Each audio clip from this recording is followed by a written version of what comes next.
Hello, English learners, and welcome to Speak English with Class, the podcast where language learning meets inspiration. I'm your host, Marco, and whether you're tuning in from your morning commute, a cozy corner of your home, or anywhere in between, we're here to make your English learning journey not just educational, but enjoyable. Each week, we dive deep into the experiences of real learners like you, exploring their triumphs, their struggles, and the strategies that help them succeed. We believe that learning English is more than just memorizing grammar rules or expanding your vocabulary. It's about connecting with others, embracing new opportunities, and expressing yourself in ways you never thought possible. So grab your favorite beverage, sit back, and let's dive into today's conversation. Today, we've got an incredible guest lined up who has navigated the highs and lows of learning English with resilience and creativity. She's here to share her story, packed with insights and the hard-earned wisdom that only comes from real experience. So without further ado, let's dive in. Please join me in welcoming Maria to the show. Hi, everyone. It's such a pleasure to be here. Thanks for having me, Marco. We're thrilled to have you. So Maria, let's get started. Can you tell us a little about where you're from and what initially sparked your interest in learning English? Of course. I'm from Barcelona, Spain. And to be honest, English wasn't always a priority for me growing up. In school, it felt more like a subject I had to pass rather than something I genuinely wanted to learn. I remember sitting in English class and feeling overwhelmed by the grammar rules, the exceptions to those rules, and then the exceptions to the exceptions. It all seemed so complicated and I just couldn't see how it would be useful to me. But that changed when I started to realise how much English was around me. Whether it was watching movies, listening to music, or even scrolling through social media, English was everywhere. I began to feel like I was missing out on so much by not understanding it. And then, during a trip to London with my friends, I felt completely lost. I couldn't communicate effectively and it was frustrating. That trip was a turning point for me. I knew I had to take learning English more seriously. I can imagine how eye-opening that must have been. So after that trip, what was your plan? How did you approach learning English? When I got back from London, I was determined to improve my English. But honestly, I didn't know where to start. I knew that traditional methods, like just sitting down with a grammar book, weren't going to cut it for me. So I decided to approach it differently. The first thing I did was to immerse myself in the language. I started by watching my favourite movies and TV shows in English. At first, I used subtitles in Spanish, but gradually I switched to English subtitles, and then finally to no subtitles at all. It was tough though. I remember watching a movie and missing half of what was being said. I'd have to rewind several times just to understand a single sentence. But I kept at it because I knew that listening to native speakers was crucial for improving my comprehension. I also started listening to English songs and tried to sing along, even if I didn't understand all the words. Music became a fun way to practice pronunciation and learn new vocabulary. That sounds like a fun and engaging way to learn, but I'm sure it wasn't all smooth sailing. What challenges did you face during this immersion phase?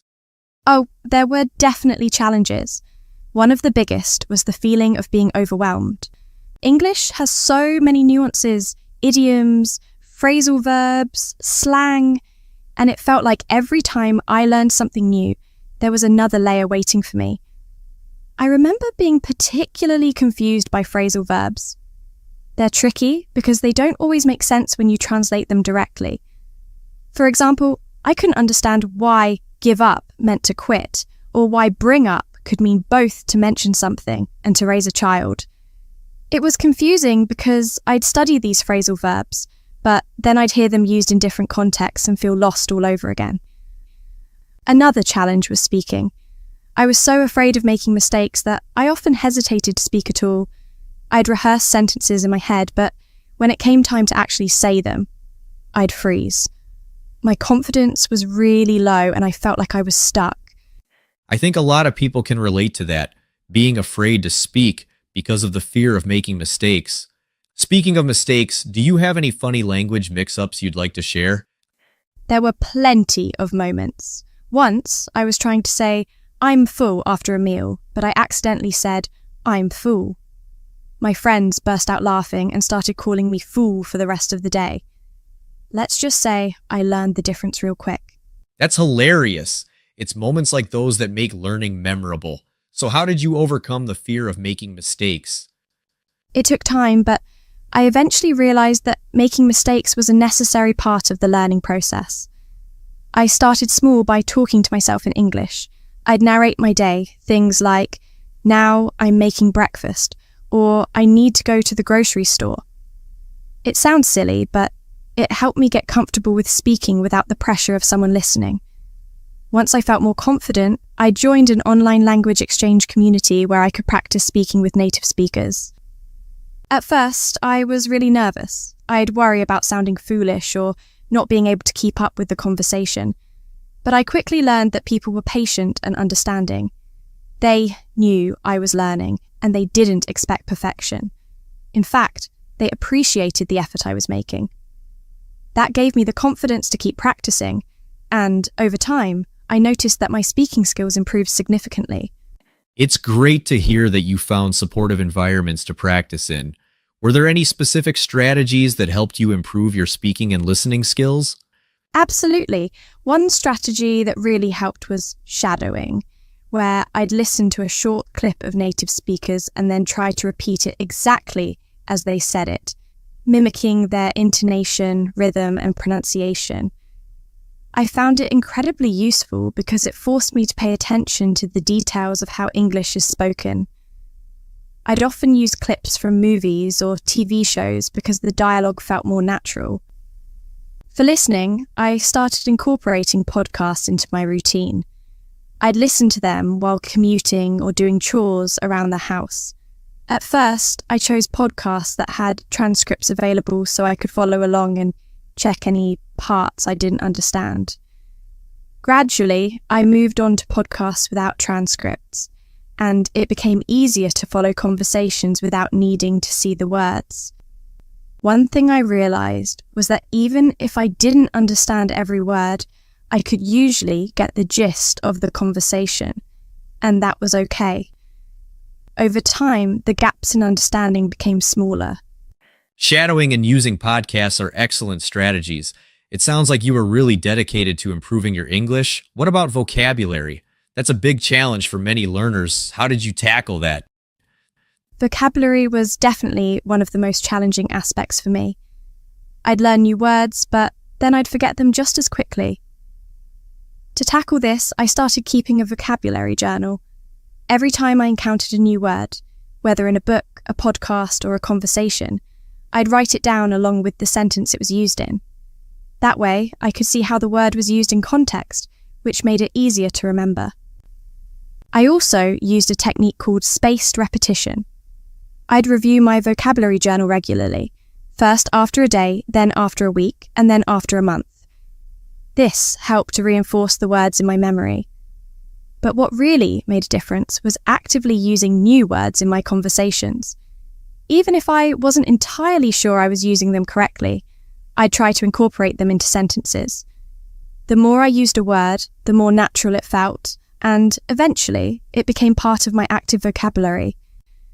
Another fun strategy I used was to create associations with new words. For example, if I learned the word meticulous, I'd think of a meticulous person in my life, like my aunt who's always very detailed about everything. These associations help me remember the meanings of words better. That's a great approach, using context and personal associations to make vocabulary stick. Were there any particular resources or tools that you found especially helpful in your learning journey? Yes, there were a few resources that really stood out for me. One of them was an app called Anki, which uses spaced repetition to help you remember vocabulary.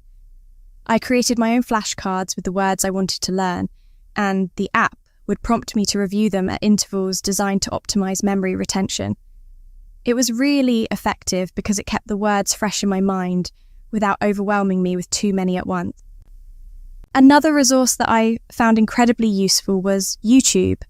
There are so many great channels dedicated to English learning, covering everything from grammar to pronunciation to cultural nuances. I particularly enjoyed channels that focused on everyday English, like the phrases and expressions that native speakers use in casual conversation.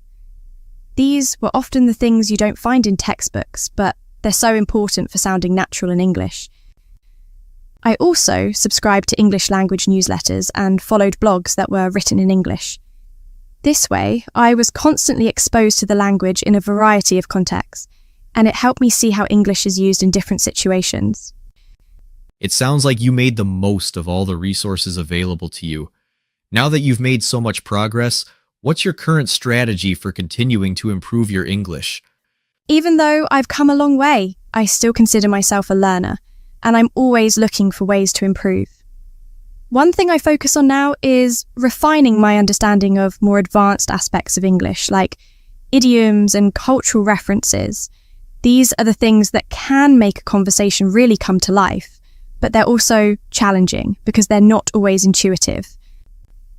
I continue to immerse myself in English as much as possible. I read books in English, watch English language news, and of course, listen to podcasts. I've also started writing in English more, whether it's journaling, writing emails, or even just posting on social media.